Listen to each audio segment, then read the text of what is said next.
Nu Udra's theme is absolutely mind-blowingly scary. I loved it. When I first heard it, I was like, oh, Cthulhu. We're going with the real, like, eldritch horror thing here. And for good reason. Nu Udra gives me nightmares. In fact, it has been in my dreams the last 2 days. Now, granted, it could be because I've been playing Monster Hunter for over about 50 hours and beyond for the last 5 days straight. So it's possible that I am, at this point, eating, sleeping, drinking, and living Monster Hunter Wilds.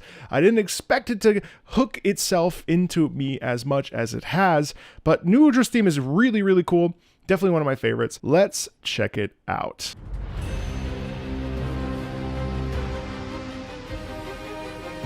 Yeah, so I mean, right off the bat, now,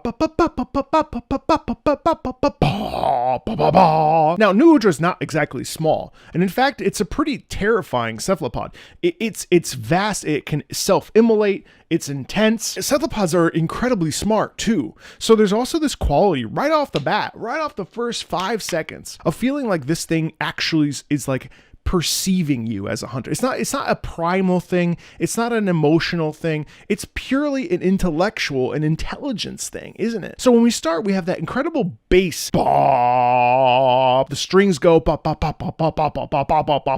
almost like the strings are saying, welcome to hell. And where you fight it is essentially hell. Not only that, but it self-immolates and turns itself into a hell spawn. Well, it kind of makes sense why it sounds like that, right? Love that stank on that trumpet. Did you hear that? Actually, it's really amazing. So I haven't sat down and listened to this. I've heard it about 10 times now, but that was really incredible. Listen to this. Listen to the trumpet and then listen to the trombone. Check this out. Right there. Now listen to the trombone. Same thing, call and response. That's cool.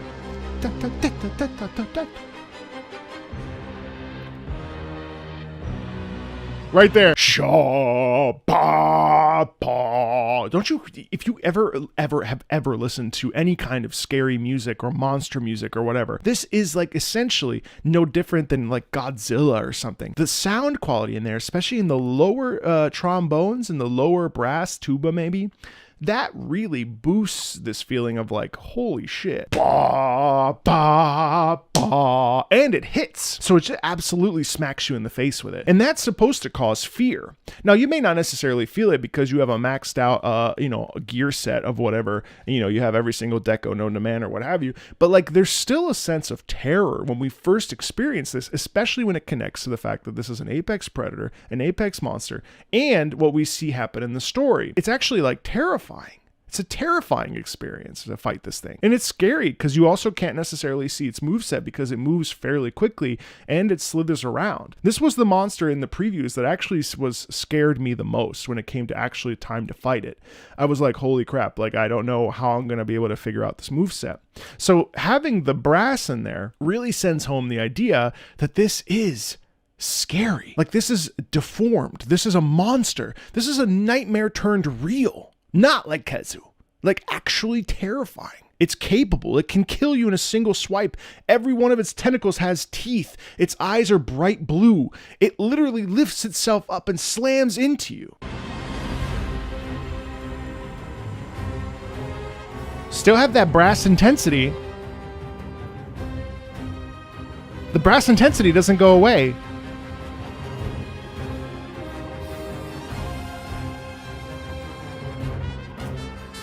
And that's so cool too. And that's interesting. This is a whole interesting corner. And I was just paying attention. It's really hard to not be distracted by the actual support actually that provides you. Because as a hunter, you're actually hearing the lows more than you're hearing the string upper register. Because first of all, there's a lot of noise going on. And so if you have your volume turned up, what you're going to hear is actually that lower part more than anything else. And that's going to make you feel a sense of stress. Now that forward momentum and that forward rhythm too, it's really well done. Now it's not as sweeping or it's not as like nightmarish or hellish as a Shara Ishvalda theme or, some of the other themes that we hear other times. But what I will say is that this has a forward impetus that's very concerning. Number one. Number two, it's always moving. Now I know I just said that was number one, but number two, it's always moving. And I find that interesting because when I say that, I mean, it's really hard to pin down. And I noticed this the first time I heard it too. It feels like it can't be figured out. Like, yeah, we could sit down and break it down, you know, with sheet music and stuff. So that's not what I mean. It's the fact that when we look and fight Nu Udra, when we look at and fight Nu Udra is moving around quite a bit. It's squiggling around, it's squirming around, its tentacles flail around. Also, next time you wear its armor, put the armor on, look at the cape, and walk around with the cape. It literally goes... Sorry for making that noise. I can't wear that cape because it literally makes the squishy sound of a cephalopod that you've murdered. This monster really is hard to navigate because there's so many variables. So like if a Gormagala is crazy, constantly jumping, floating, punching, twisting, turning, this one's still, but because of the way that it moves, you actually don't know whether it's going to attack you or not. It's like intentional when it hits you, right? It's intentional when it self-immolates. It has a purpose. It's doing something specific.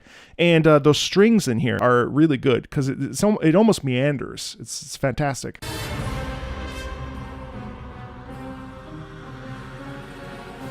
Bam, ba, bam, bam, bam. See the little accents with the trumpets?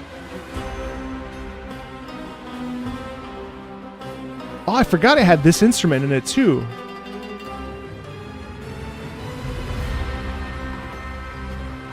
So that's interesting. It goes ba ba ba ba. It's almost like heralding the arrival of the thing. Ba ba ba ba. Number one. Number two, again, this instrument, it sounds like a mandolin. I don't think it is. Forgive me. I actually don't know what that instrument is, but I find that kind of an interesting little addition. And it's like maybe they wanted it to feel maybe not exotic, but maybe a flair of inconceivable. Like, why is that piece of music? Why is that instrument in this, which is so string heavy, so orchestral heavy? Suddenly you have this solo instrument over top that feels like it doesn't belong. It's alien, right? Or it's abnormal. It's irregular. And I wonder if that wasn't intentional, right?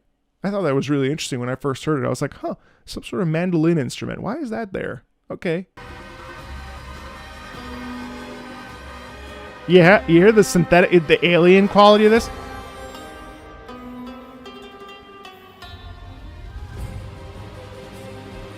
Got some tambourine on the left side. Another build-up, but we're edging towards the motif here with the.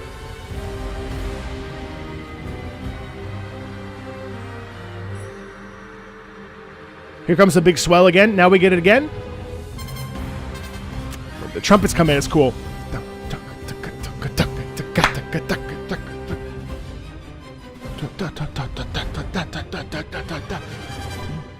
Big break.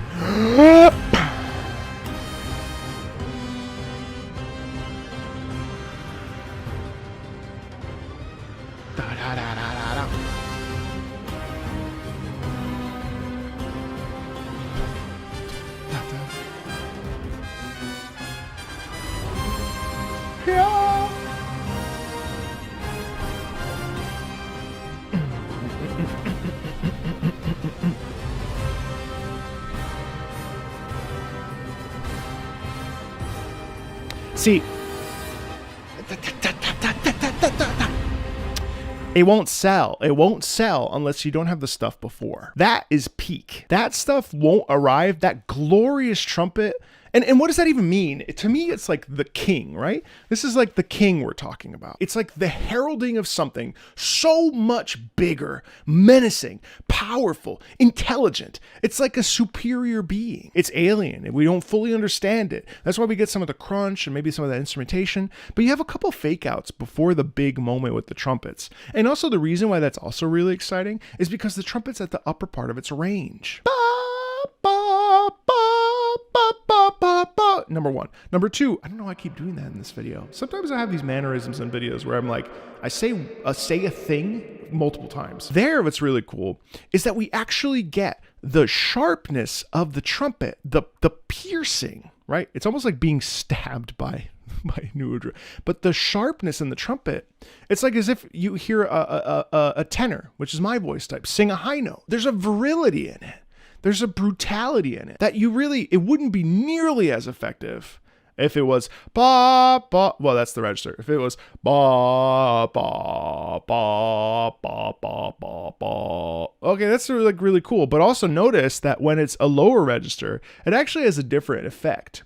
It doesn't zhuzh you as much internally, does it? When it's in the upper register, though, it makes you feel crazy. It sets you off because of its intensity. It's like so like, oh my God, this thing is so powerful, so crazy, so epic, so massive. I also really love, again, we have these several fake outs. I just want to rewind a little bit.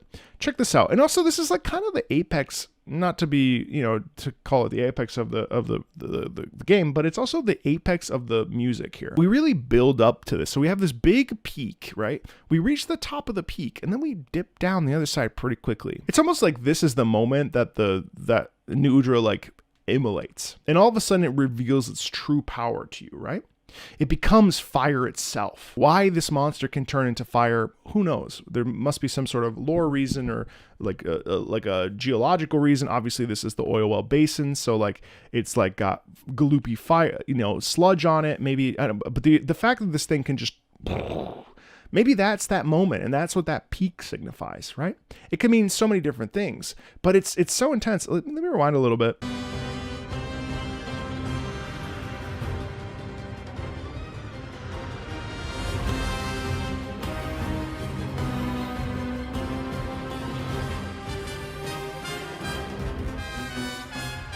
I love that. And that's why that's so intense. Even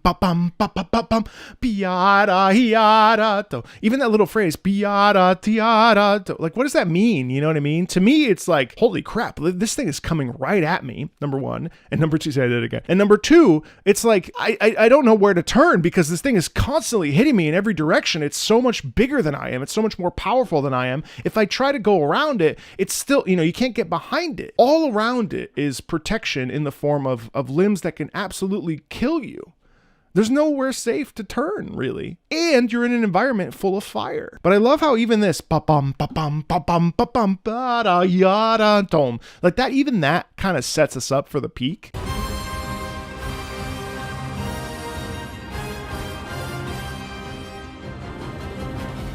And you have a bit of a reset. So the reason why that peak works so well, by the way, is because it's actually the trumpet's being supported by the lower brass. I think it's probably a trombone. And it's actually playing it in that lower register that I mentioned earlier. And that's really sending home this idea of emphasis, because when we're doubling, we're emphasizing, we're stacking it together, right? And so there's so much intensity in that, not just because the trumpet's at the upper register, which is so like fiery and ferocious, but because it's also being supported by the trombone, a bigger instrument, more sound, a lower sound. So it just like really, it's like, boom, what's up? You know what I mean? Like it just really hits you. And then it resets kind of, and the strings take over again.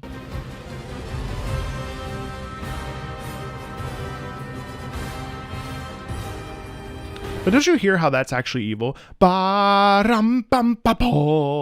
that doesn't, nothing about this sounds like gentle or holy or benevolent. It's mysterious, it's scary, it's uncomfortable, it's terrifying. Nothing about this is saying like, hey, come in for a hug. If anything, it's saying come in for a hug and I'll eat you, right? Like that's the sound there.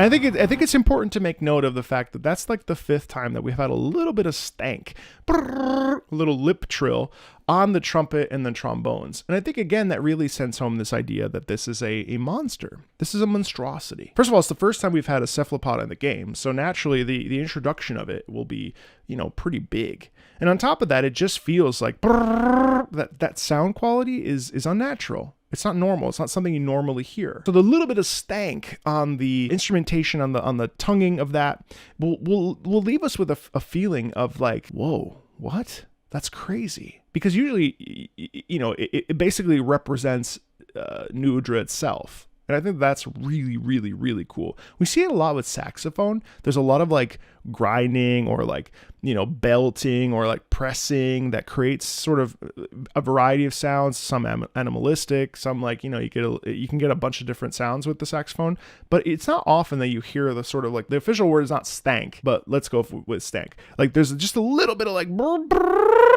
it just creates the animalism that I think really works for this. Yeah, the term Lovecraftian is definitely there, but like what does that sound like? And I think this is a perfect example of like if you were to fight Cthulhu, if you were to see Cthulhu for the first time and Cthulhu was ravaging the countryside or what have you, and its tentacles were everywhere, that's what this would be. Except this guy is like a chonky fucker and he will beat the shit out of you with all the limbs. You know what I mean? Like it's really cool.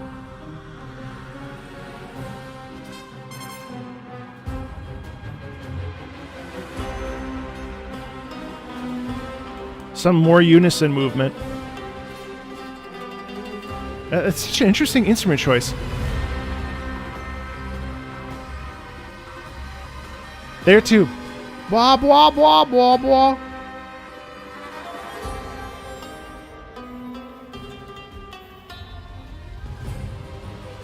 It kind of feels like that mandolin stuff is like, it's almost like Nu Udra is like playing with its food, don't you think? Like it has this quality of like, because it really dials back. So the motif doesn't actually stay too long, which I'm kind of sad about. I wish that trumpet part would come back, but it really doesn't. Like that's really the hill and valley all lead to that. All roads lead to that climax and then that descent. I think like all of it, it's interesting how we get the synthetic wah, wah, wah, wah, wah, wah, wah. Again, because we're going with the sort of alien aspects of this. Now, there's brutality in it, so it's not just like, whoa, what is that thing? But it's actually like, whoa, what is this? And you like, it's a fear, you know, and it's not from this world, you know, intelligent beyond compare, whatever. Yeah.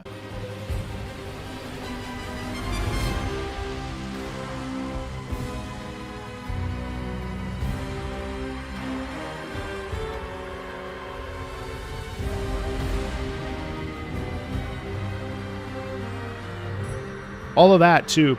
Terrific sound effects in there.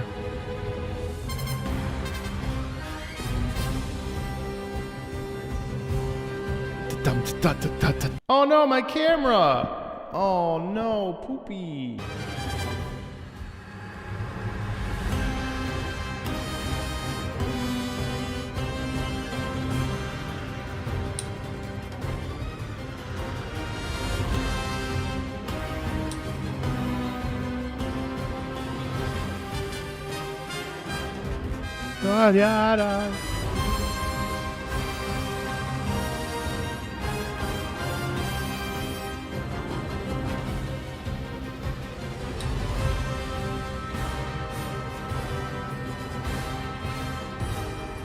Yeah, I mean, you know, in the end, the main point of Nu Udra's theme really is that climax, and there's a lot of stuff before it and after it that I think really fill it out. And it's not just padding, but I do think that the emotional climax of that piece is so satisfying because of the way that trumpet's being used and because of where the range is. You just can't help but feel this sense of awe and fear. It's like majestic in its horror, and I think that's very appropriate, and that's definitely what that trumpet I think is trying to get across. But then all the stuff before is important to listen to because that payoff needs to come from somewhere. You can't just like push go and not have a build up.